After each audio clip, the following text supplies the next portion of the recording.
ధన్యత. ఎందరైతే దేవుని సన్నిధిలో నిలబడ్డారో మీరందరూ కూడా చాలా ధన్యులు, చాలా చాలా ధన్యులు. దేవుని సన్నిధిని మనం ఎంతైతే అనుభవిస్తామో అనుభవించిన దాన్ని బట్టి దేవుడి కార్యాలు చేస్తూ ఉంటారు. అలాగే మనమందరం కూడా మన మనసులో ఆలోచన అటు ఇటు పోకుండా చక్కగా దేవుని వాక్యం మీద మన ఖచ్చితంగా మన మనసు ఉంచితే, మన తల ఉంచితే, మన పరిస్థితులు ఏదైనప్పటికీ కూడా దేవుడు కార్యం చేసే దేవుడు. మన స్థితిగతులు ఏదైనా సరే దేవుడు కార్యం చేసే దేవుడు. అందుకని మనం దేవుని సన్నిధిలో జాగ్రత్తగా వాక్యాన్ని విందాం. ఈరోజు ప్రపంచమంతా, ఒక దేశము, ఒక రాష్ట్రము, ఒక జిల్లా, ఒక మండలము, ఒక ప్రాంతము కాదండి, ప్రపంచవ్యాప్తంగా ఎన్ని దేశాలైతే ఉన్నాయో అన్ని దేశాల వారు జరుపుకునే పండుగ ఏదైనా ఉంది అంటే అది క్రిస్మస్ పండుగ. ఎందుకు ఈ పండుగకు ఇంత ప్రాధాన్యత? ప్రపంచమంతా చీకటిలో అలవాటించిపోతుంది. ఒకనాడు ప్రపంచమంతా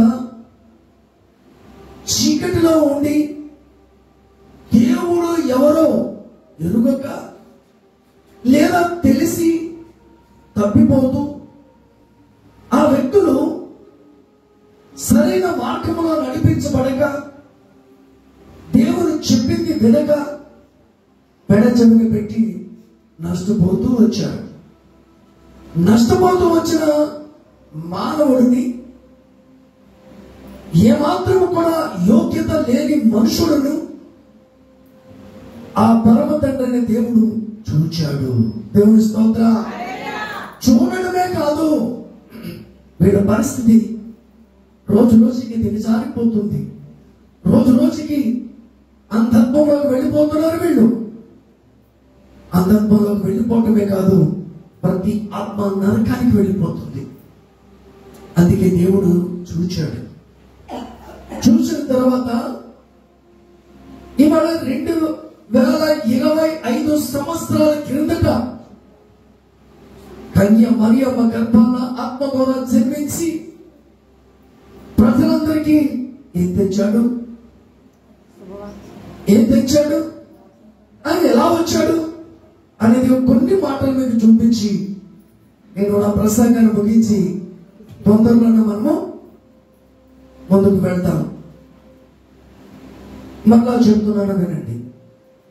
తండ్రి అయిన దేవుడు చూచి కన్య మరియమ్మ గర్భములో పరిశుద్ధాత్మ ద్వారా యేసుక్రీస్తు జన్మించడానికి కారణం ఏంటి? ఈ లోకానికి ఏం చేశాడు? యోహాను సువార్త 8వ అధ్యాయము 12వ వచనం. తొందరగా యోహాను సువార్త 8వ అధ్యాయము 12వ వచనం.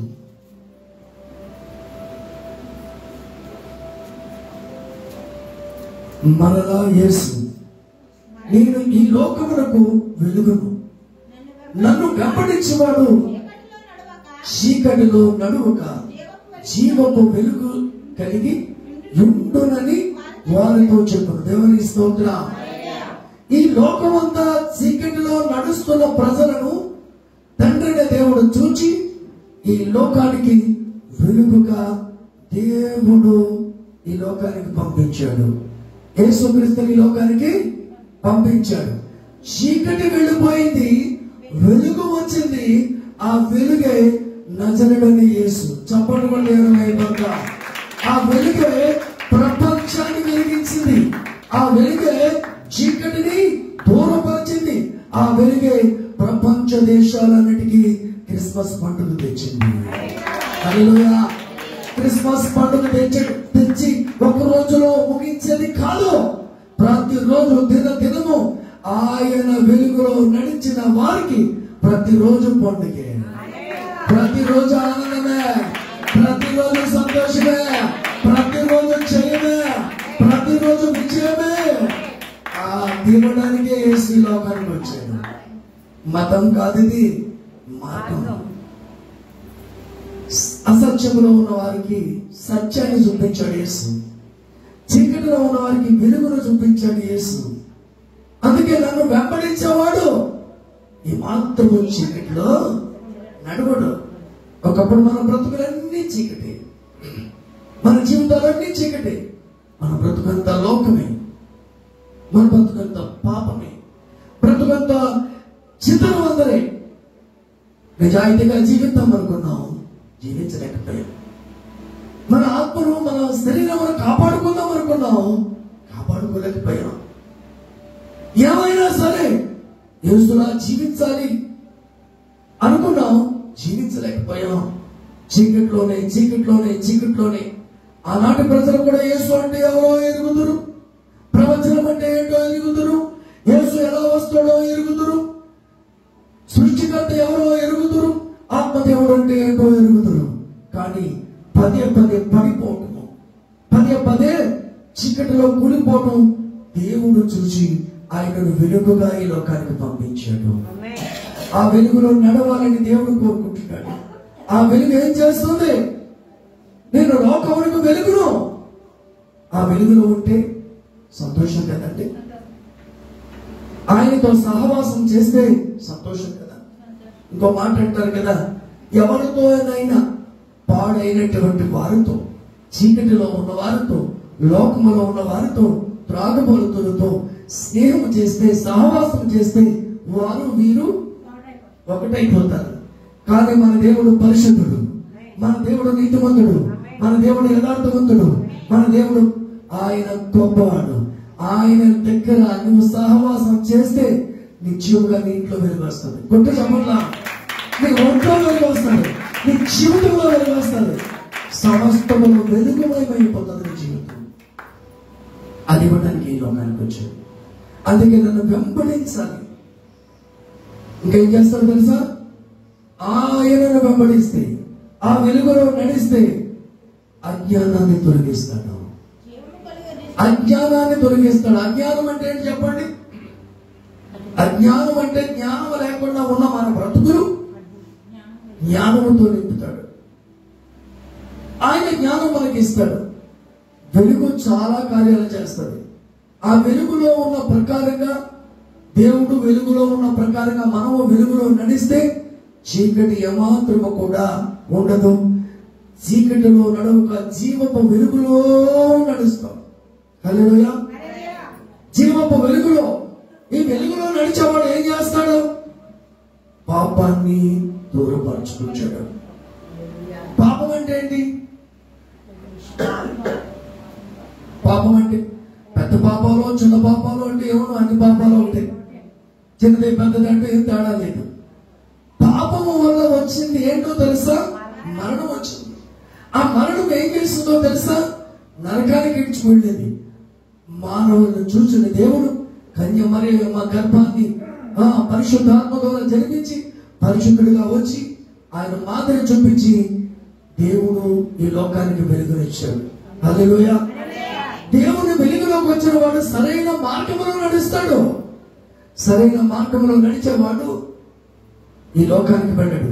సరే, ఇంతవరకు వెలుగులో నడిచాం, దేవునితో నడిచాం, దేవునితో ఉన్నాం.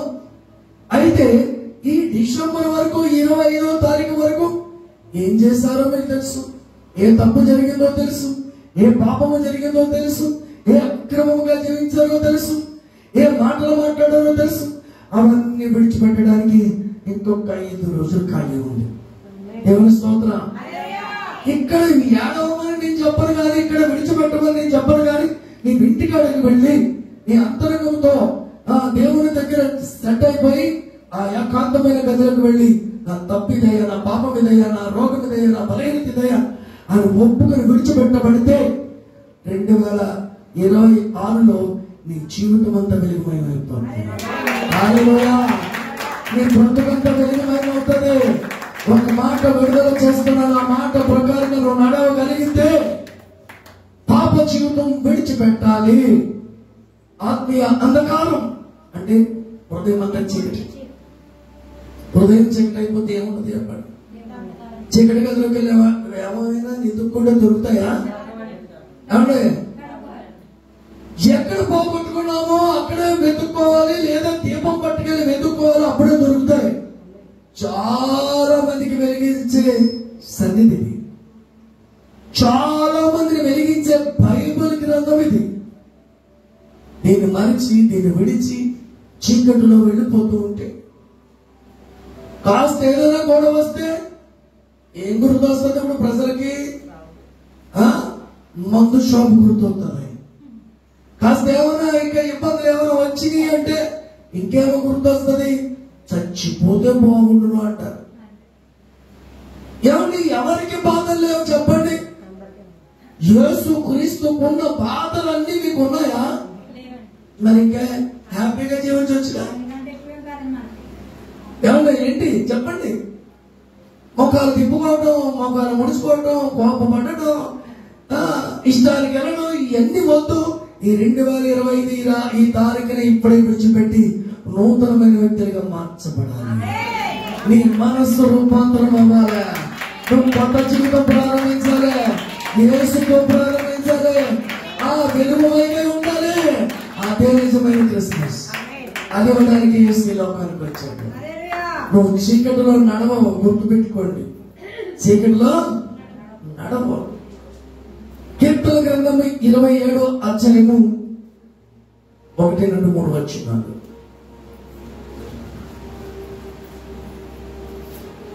కీర్తన గ్రంథము, యెహోవా నాకు వెలుగును రక్షణనై ఉన్నాడు, నేను ఎవరికి భయపడుదును?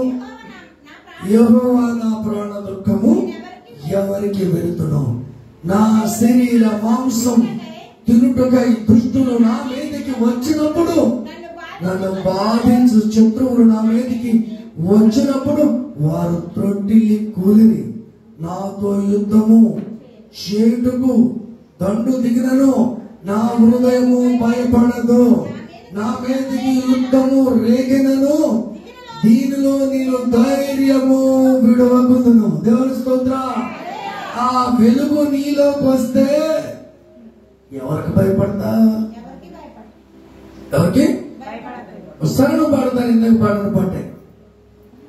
భయపడకు భయపడకు, ప్రభు నిన్ను చేయి విడువాడు. ఈ పాటలో ఉన్న అన్ని మీకు తెలుసు. ఓకే, భయపడకు భయపడకు, నిన్ను చేయి పెట్టడు. అదే కాదు కానీ ఇందాక పాడిన పాట ఏంటి? భయము చెందకు భక్తుడా. ఇప్పుడు పాడదాం, ఒకసారి కొట్టినానా చప్పట్లు కొడదాం. భయము చెందకు భక్తుడా, ఈ మాయలో ప్రజలు చూచినప్పుడు. భయము చెందకు భక్తుడా, ఈ మాయలో ప్రజలు చూచినప్పుడు. భయము చెందకు నీవు, దిగులు చెందకు నీవు.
అయోమయాలు ఎన్నో, దావీదుకి ఎన్నో ఇబ్బందులు ఉన్నాయి, దావీదుకి ఎన్నో సమస్యలు ఉన్నాయి.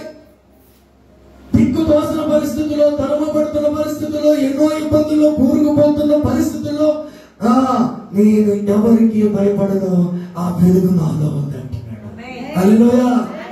అలాగే ఈ రోజు ఆ వెలుగైనటువంటి యేసయ్యను మీ ఇంటిలోకి మోసుకు వెళ్ళిపోతుండగానే మీ ఇంటికి సమాధానం వస్తుంది, మీ ఇంటికి వెలుగు వస్తుంది, మీ ఇంటికి రక్షణ భాగ్యం వస్తుంది, మీ ఇల్లు సంతోషంగా మారుతుంది. గుర్తుపెట్టుకోండి అంతే. హల్లెలూయా. గుర్తుపెట్టుకుని రాసుకుని వెళ్ళండి అంతే. శరీరం ఏమైపోయినా, దుష్టులందరూ మన మీద పడినా ఏం చెయ్యాలన్నా ఎవరికి భయపడద్దే. 2025 వరకు ఇప్పటి వరకు భయం భయం భయం భయం. కొబ్బరాకు పడితే భయం, డాక్టర్కి పడితే భయం, ఆ భయం ఈ భయం అన్ని విడిచిపెట్టండి. యేసు వెలుగులో ఉన్న ప్రకారంగా మనము కూడా ఆయన వెలుగులో నడుస్తున్నాం కనుక దుష్టుడు నిన్ను ఏ మాత్రం ముట్టచాలడు. ఆమేన్. అందుకే యుద్ధము, నాతో యుద్ధము చేయటకు కన్ను దిగినను నా హృదయము భయపడదు. ఎక్కడ భయపడతారు, ఎక్కడ భయం వస్తుంది తెలుసా? హృదయములో పిరికితనం వస్తే శరీరం క్షీణించిపోతుంది. సాధారణంగా ఎంత చోటిస్తే సమస్తం టోటల్ అంతా బాడీ ఏలుబడి చేస్తాడు. మాట బాగుండాలి, చూపు బాగుండాలి, ప్రవర్తన బాగుండాలి. ఏ స్థితి ఎలా ఉన్నప్పటికీ కూడా దేనికి భయపడకుండా నిలబడితే దేవుని కార్యాలు మనం చూస్తాం, బ్రతికుంటూ చూస్తాం, కళ్ళ ముందు చూస్తాం. ఓ గొప్ప కార్యాలు ఇక్కడి నుంచి వెళ్ళగానే మీరు చెప్తారు ఖచ్చితంగా సాక్ష్యం. ఇప్పటికి ఎన్నో సాక్ష్యాలు దేవుడు చెప్పాడు, చెప్పించాడు. ఓకే. అందుకే భయం అనేది లోపల రానివద్దు. ఎందుకో తెలుసా? నీలో నాలో ఆ వెలుగు ఉదయించింది. ఉన్నాడు ఆయన సర్వోన్నతుడు. ఇక్కడ ప్రణాళికలోనే వచ్చాం మనం కూడా.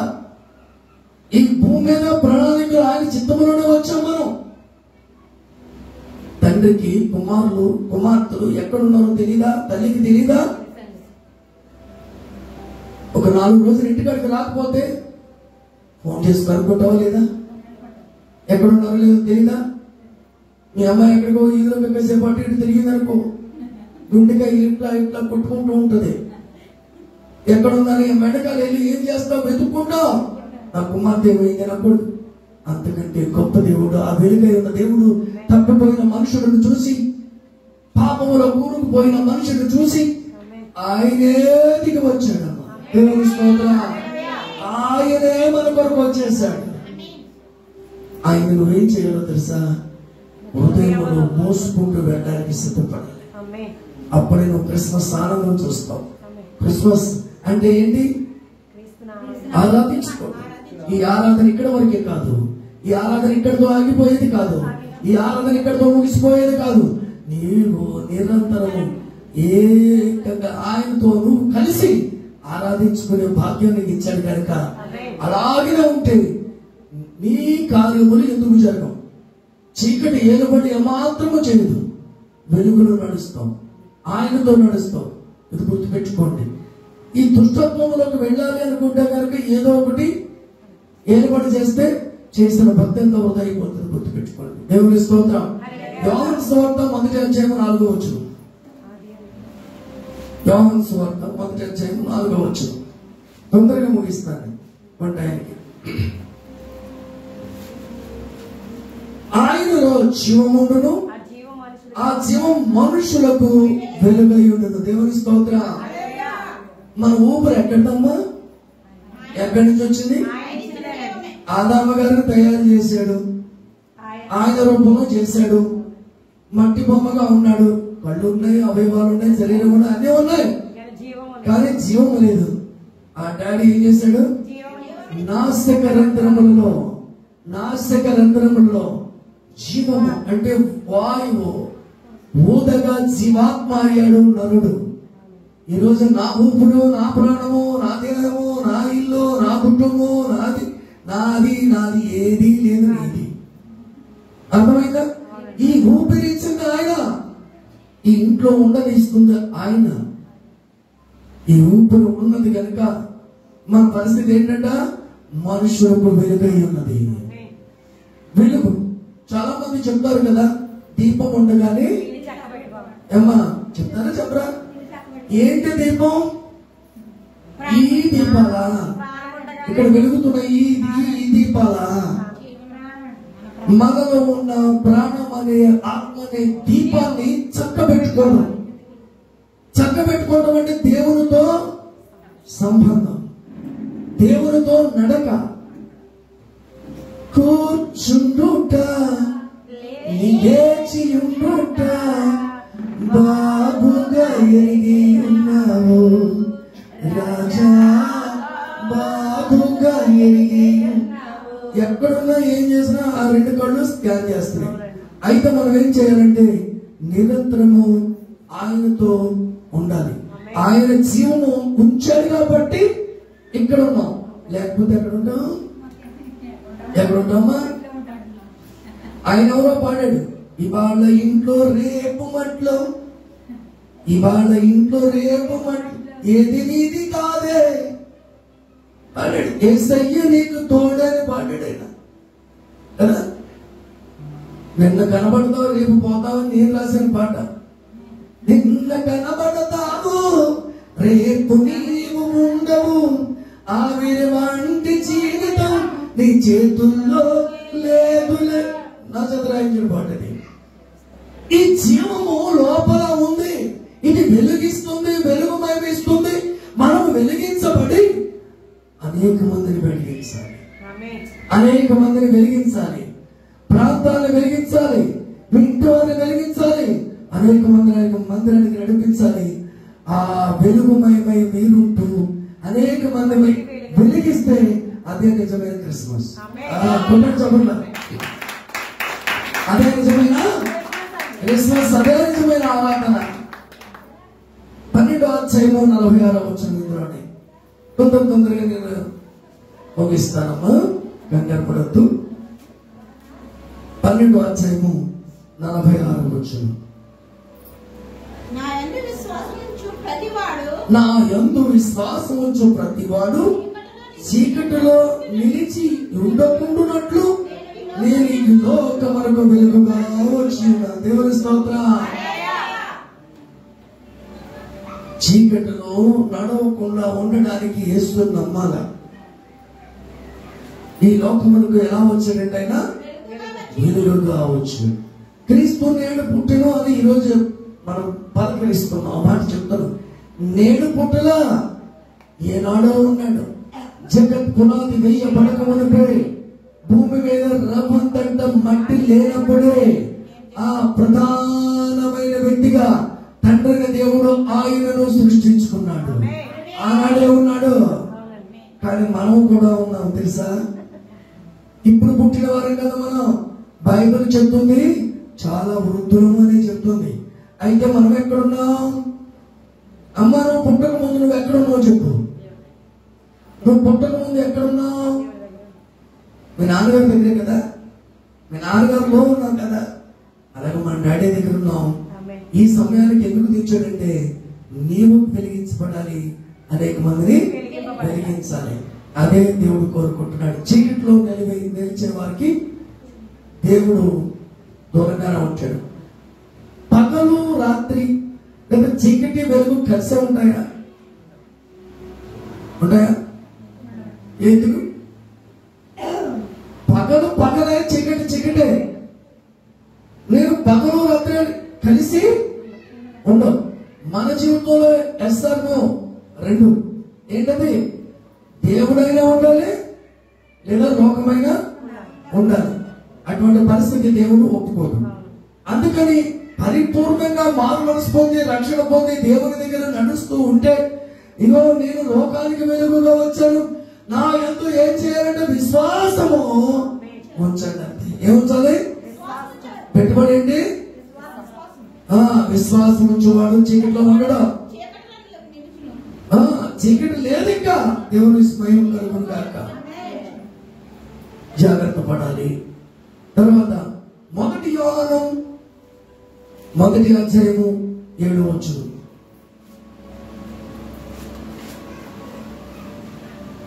తొందరగా అయితే 1 యోహాను 1వ అధ్యాయము 7వ వచనం. అయితే ఆయన వెలుగులో ఉన్న ప్రకారము మనమును వెలుగులో నడిచిన ఎడల మనము అన్యోన్య సహవాసము గలవారయుందుము. అప్పుడు ఆయన కుమారుడైన యేసు రక్తం ప్రతి పాపము నుండి మన పవిత్రులుగా చేయును. ఎవరు సహవాసం దగ్గరికి వెళ్ళాలి? అయితే ఆయన వెలుగులో ఉన్న ప్రకారంగా అన్న మాట ఏంటి? మనం వెలుగులో నడవాలి, ఆ సహవాసంలో నడవాలి. యేసులో ఎక్కడైనా పాపం ఉందా? పాపంలో జీవించాడా? సరే, ఈ లోకానికి ఈ సమయానికి మనం ఉండడం వల్ల చాలా మేలుంది. ఈ కృపాకాలంలో మనం ఉన్నాం. ఈ కృపాకాలంలో కాకపోతే ధర్మశాస్త్రంలో ఉంటే కనుక మనం ఏమీ చేయలేం. ఈ కృపాకాలంలో ఉన్న మనకు గొప్ప మంచి అవకాశం ఏంటంటే పాపులుగా ఉన్న ప్రతి ఒక్క వ్యక్తిని దేవుడు ప్రేమించి ఈ లోకానికి పంపబడ్డాడు. పాపం చేస్తున్న వాళ్ళని మనం యాక్సెప్ట్ చేస్తామా? ఏమండి, చేస్తామా? త్రాగుబోతుల్ని, తిరిగిపోతుల్ని, అటు ఇటు మాట్లాడమని ఎవరిని మనం యాక్సెప్ట్ చేయం. కానీ యేసు అన్నాడు, నేను పాపుల కొరకు వచ్చాను. నేను నీతిమంతుల కొరకు రాలేదు, పాపుల కొరకు వచ్చాను. పాపము పాపం పాపం అని బోధిస్తారే పాస్టర్ గారులు. పాపం ఏముందంటే చిన్నప్పటి నుంచి పాపం చేయలేదు. చిన్నప్పటి నుంచి నువ్వు పాపం చేయకపోయినా జన్మతః పాపివే, జన్మతః పాపివే. అందుకే ఆ పాపం పోవాలంటే యేసు రక్తం దగ్గరికి రావాలా? పాపం పోవాలంటే యేసు రక్తంలో కడగబడితేనే మోక్షం. అందుకే కన్య మరియమ్మ గర్భములో పరిశుద్ధాత్మ దేవుని ద్వారా ఆయన జన్మించాడు. అంటే అక్కడ ఒక తల్లి తండ్రి సహాయం కాదు, కన్యక ఆత్మ ద్వారా పరిశుద్ధుడుగా. అంటే ఆయన బ్లడ్ అంతా పరిశుద్ధమే. ఆ పరిశుద్ధ రక్తమే ప్రజల్ని కడిగి శుద్ధి చేసి బాగు చేసి వెలుగులోకి నడిపిస్తుంది, పాపములోంచి విడిపిస్తుంది, లోకములోంచి విడిపిస్తుంది. మలినం లేకుండా పడిపోకుండా జీవించడానికి ఇదే అవకాశం కలిగించిన యేసుక్రీస్తు. ఆయన వెలుగు, ఆయన రక్తం పరిశుద్ధము. అందుకే ఆయనతో సహవాసము చెయ్యాలి. ఏదో అంటాను, అశుతోమ సక్కమయ, తమసోమ జ్యోతిర్గమయ, మృత్యుర్మ అమృతమయ.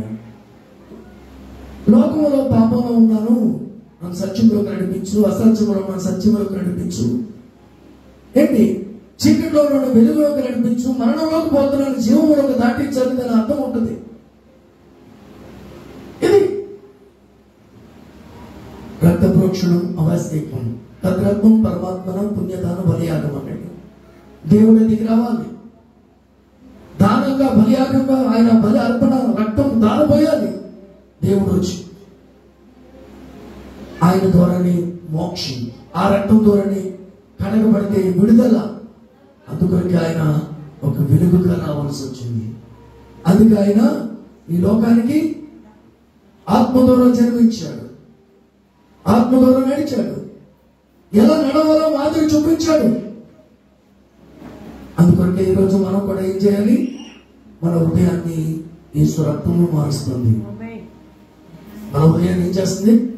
యేసు రక్తమే మారుస్తుంది. ఆ వెలుగు మనలోకి రావాలంటే ప్రతి నిమిషం ప్రతిరోజు ఏదైనా మాట మాట్లాడుతూ ఉంటూనే ఉంటాం. కానీ యేసు రక్తం ద్వారా కడగబడి ప్రతి నిమిషం ఆ రక్తాన్ని కోరుకుంటే పడిపోకుండా ఉండడానికి ఒక మంచి అవకాశం దేవుడు ఇస్తాడు. హృదయాన్ని మారుస్తుంది, రెండోది సమాధానాన్ని ఇస్తుంది, మూడోది జీవము కలిగిస్తుంది. ఈ ఒక్కొక్క మొదలు ఇప్పుడు సమాధానం ఎక్కడ ఉందో చెప్పండి. ఆ సమాధానం కావాలంటే దేవుని దగ్గర దొరకాలి, ప్రార్థనలోనే దొరకాలి, ఆయన దగ్గర సహవాసం చేస్తేనే దొరుకుతుంది. ఆయనతో నడిచిన వారంతా కూడా మనం అన్యోన్య సహవాసం గలవారమై ఉంటుము. అప్పుడు ఆయన కుమారుడైన యేసు రక్తం ప్రతి పాపములను మనలో పవిత్రులుగా చేయును. అందుకే జీవము కావాలి, జీవించాలి, జీవములో ఉండాలి అంటే ఖచ్చితంగా ఆయనతో ఆయన వెలుగులో నడవాలి. ఆ వెలుగు ఇవ్వడానికి యేసుక్రీస్తు వచ్చాడు. దేవునికి స్తోత్రం. హల్లెలూయా.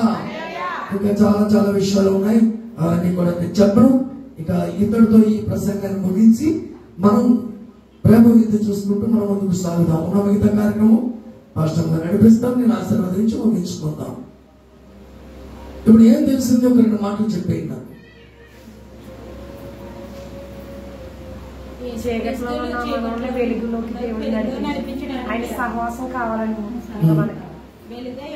మందిరము కోల్పోకూడదు, సహవాసము కోల్పోకూడదు, హృదయము లోకానికి అప్పగించకూడదు.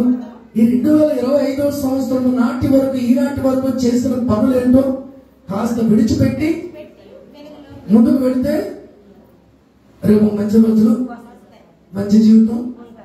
నీ ఇంట్లో అడుగు పెడితే నీ మొఖాలు వెలిగిపోతాయి. మీ మొఖాలు సూపర్ లైట్ లాగా, బెడ్ లైట్ లాగా వెలగం. ఈ మందిరానికి వెళ్ళినప్పుడు మిల్కు అంటే వెళ్ళారమ్మా, ఈ రోజు ఏంటి మొఖాలు వెలిగిపోతున్నాయంటే మాకు యేసయ్య వెలుగు వచ్చిందని చెప్పాలంటే, యేసయ్య జీవం వచ్చిందని చెప్పాలంటే, యేసయ్య మనసు వచ్చిందని చెప్పాలి. మిమ్మల్ని చూస్తే యేసుని చూడాలన్నమాట. అలాగే మీరు మార్పు కలిగితే కనుక అదే నిజమైన ఆరాధన, అది విషయం. అందుకే ఆయన వెలుగులో ఉన్న ప్రకారంగా మనం ఏం చేయాలి? వెలుగులో నడవాలి. అలా వెలుగులో మనం నడవడమే కదా అనేక మందిని వెలుగులో నడిపించాలి. ఈ రోజు క్రిస్మస్ ఆరాధన కదా. కొంతమంది ఎక్కడున్నారు? ఎక్కడున్నారమ్మా? ఎక్కడున్నారు? పైన స్టార్ అంటే ఒక ఆయన చెప్పాడు, పవర్ అంట. చర్చలో కాదు, ఇంట్లో పవర్. పైన స్టార్ వెలుగుతుంది.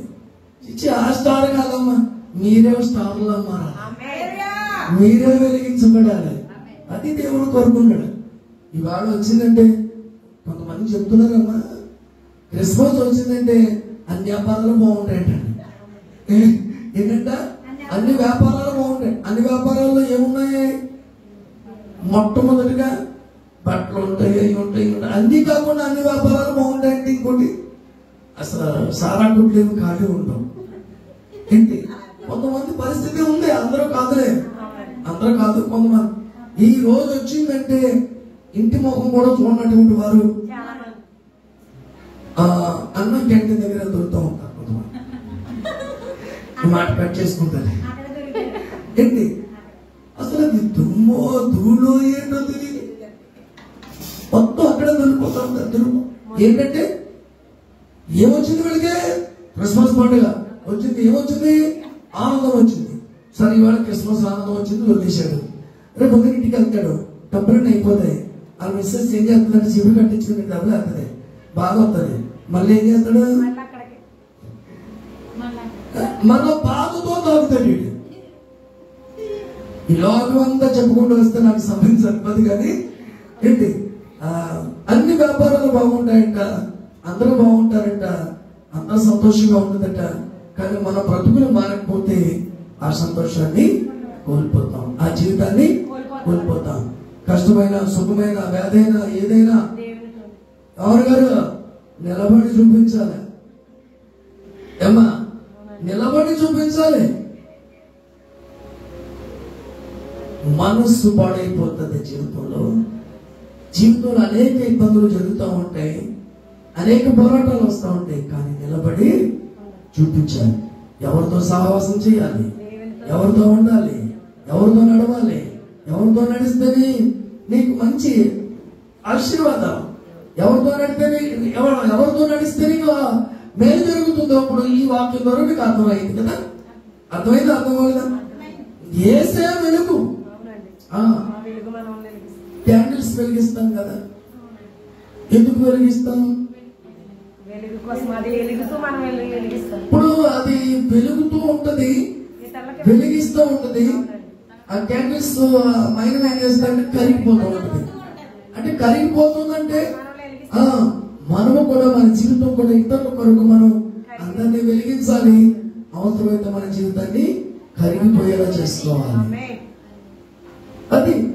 అదే నిజమైన క్రిస్మస్. 10 మందికి దారి చూపించాడు యేసు. ఆనాడు అపోస్తలులు కావచ్చు, అనేక ప్రవక్తలు కావచ్చు, భక్తులు కావచ్చు దారి చూపించారు. ఈనాడు మనమే స్టార్లంగా దారి చూపించాలి. దేవుని స్తోత్ర. మనమే దారి చూపించాలి. అందుకొరకు మనం పాపము లేని వారిగా ఉండాలి. జాగ్రత్త పడితే మంచిది. లేదనుకోండి ఎంతకాలం జీవించినా ఇబ్బంది. చాలా మంది మాటలు కూడా చాలా బాగుండవు. నీ దగ్గర నా దగ్గర మానవ ఉంటే మనిద్దరం మానవ మాట్లాడేసుకుంటాం. తర్వాత మొత్తం అన్ని ఫార్వర్డ్ అయిపోతాయి. అన్ని ఫార్వర్డ్ అయిపోవడమే కాదు, గొడవలు వచ్చేస్తాయి. గొడవలు రావడమే కాదు, అల్లరైపోతాం. అల్లరైపోవడం కాదు, ఇంట్లో పుట్టంతో బయటికి వెళ్ళిపోతాయి. అవమానం అయిపోతాం. కానీ కొంతమందికి అర్థం కాదు. కొంతమందికి పర్సనల్ గా మాట్లాడుకున్నాయి, అవి పర్సనల్ ఉండాలి. పబ్లిక్ గా మాట్లాడుకొని పబ్లిక్ గా ఉండాలి. ఎవరికైనా కట్టించింది ఉంటే కట్టించాలి, ఎవరికైనా పెట్టింది ఉంటే పెట్టాలి, చూసింది ఉంటే చూడాలి. ఇవన్నీ హృదయపూర్వకంగానే జరగాలి. లేదనుకుంటే దాని పరిస్థితికి ఇబ్బందులు ఎదుర్కొంటాం. కానీ ఇవన్నీ ఏదో జరిగాయి కదా, అవన్నీ విడిచిపెట్టాలి. అవన్నింటినీ విడిచిపెట్టి మాట తప్పు చేశారు ఎక్కడో, మాట ఇచ్చి తప్పు చేశారు ఎక్కడో, ఏదో ఒక పొరపాటు జరిగింది జీవితంలో, అవన్నీ కూడా విడిచిపెట్టాలి. విడిచిపెట్టాలంటే ఏం చేయాలి? ఇప్పుడు క్రొత్త మనసు కావాలి. క్రొత్త మనసు కావాలంటే యేసయ్య మనసు మనకు రావాలి. యేసయ్య మనసు మనకు వస్తే అన్ని సెట్ అయిపోతాయి. ఆ వెలుగును మోసుకుంటూ ఇక్కడి నుంచి వెళ్తారు. కానీ వచ్చిన వాళ్ళంతా దంగలే. మైక్ శబ్దం ద్వారా వింటున్న వారు కూడా దంగలే. ఇంకా రాకుండా సొంత బిజినెస్ లో వాళ్ళు బాగా వ్యాపారాలు జరుగుతాయి, అవి జరుగుతాయి, ఇవి జరుగుతాయి. వెళ్ళిపోయారు. చూస్తారా? ఈ ఆనందాన్ని కోల్పోయారు, ఈ సంతోషాన్ని కోల్పోయారు, ఈ వెలుగనే వాక్యాన్ని లోపల నింపుకోవడం కోల్పోయారు. ఈ జీవాన్ని మోసుకెళ్ళడం అయిపోయింది. మళ్ళీ ఇదే రోజు రావాలంటే, ఇదే వర్తమానం రావాలన్నా కష్టం. మళ్ళీ ఇదే క్రిస్మస్ రావాలంటే ఎప్పటికి రావాలి? 1 సంవత్సరం పడుతుంది. కానీ మీరందరూ ధన్యులు. రానటువంటి వారిని కూడా మేము దీవిస్తాం. వారు రావాలని మేము ప్రార్థిస్తాం. మీరేం చేస్తారంటే ప్రతి ఆదివారం కంపల్సరీ రండి, కూర్చోండి. అటు పాస్టర్ గారు వర్తమానం ఇస్తున్నారు, మేము ఇస్తున్నాం. దేవుడి ఇద్దరిని కూడా అనేక స్థలాలు వాడుకుంటున్నారు. మేము అనేక మందిని వెలిగించడానికి సిద్ధంగా ఉన్నాం. మాకేమున్నా ఏం లేకపోయినా దేవుడు చూసుకుంటాడు. ఓకే, ఆయన వెలుగులో ఉన్న ప్రకారం మనం అందరం వెలుగులో ఉంటుముగాక. అయితే మీ మనసు మారిందా? మీ ఆలోచన మారిందా? చేసిన జ్ఞాపకం వచ్చాయా? తప్పని తెలుస్తుందా? పాపం అని తెలుస్తుందా? అయితే మోకాళ్ళ మీదకి వద్దాం. మోకాళ్ళ మీదకి వద్దాం. యేసయ్యా, నా మనసు మార్చయ్యా. నేను అనవసరంగా మాట్లాడాను, నేను అనవసరంగా ఆడిపోస్తున్నాను. ఇబ్బందులు జరిగాయి అయ్యా. నాకు మార్పు లేని జీవితం అయిపోయింది. నా బ్రతుకు బాగోలేదయ్యా, నా స్థితిగతి బాగోలేదయ్యా అని అన్ని 2025లో ఒప్పుకొని విడిచిపెట్టి కాస్త ముందుకు వెళ్దామా? హృదయపూర్వకంగా మాట ఇచ్చి తప్పేసావా? ఇవన్నీ ఒకసారి జ్ఞాపకం చేసుకోండి.